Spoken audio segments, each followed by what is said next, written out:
Hello, distance learners!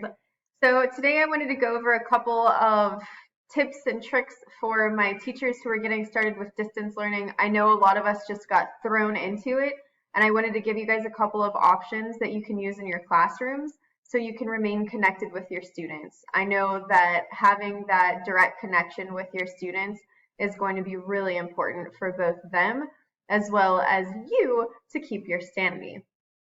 So the first venue that I want to talk about is Google Meet.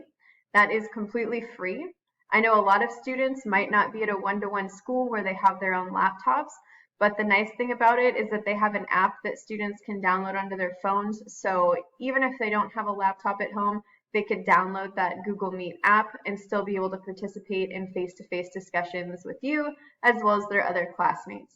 So let me kind of walk you through how you're going to do that. You do need to be in Chrome and you do need to have a Gmail account.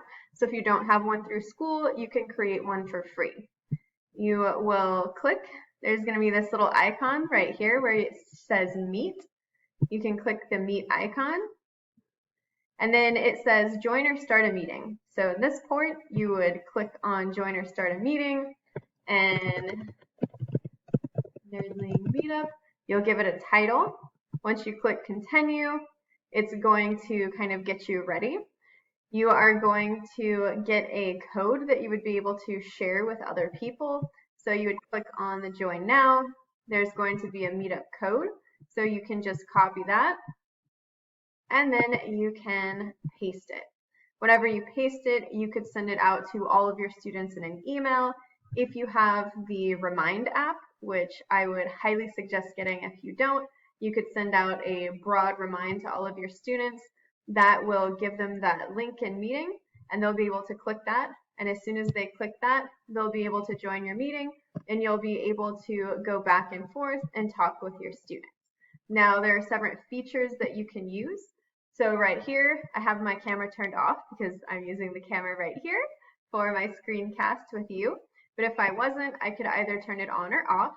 I prefer for it to be on because students like to see a face versus just some booming voice in the sky or on their computers coming at them.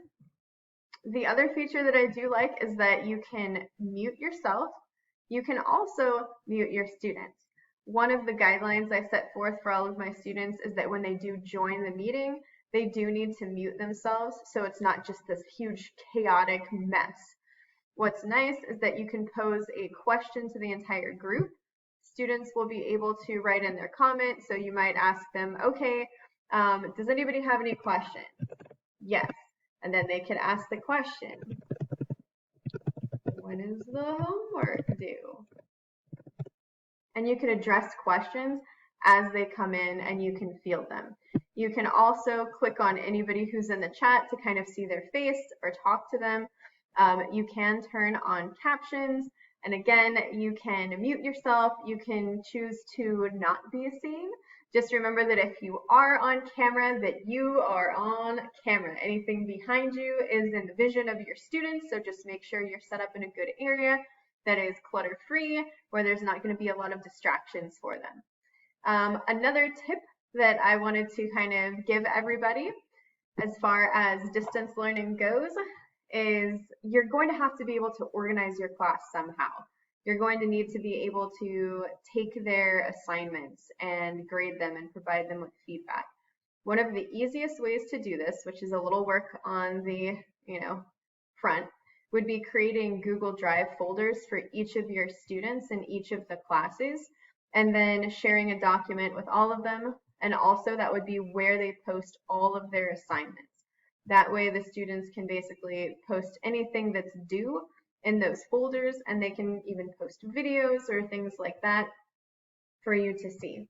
So there are a couple of tips for you. I hope that was helpful, and I'll see you later.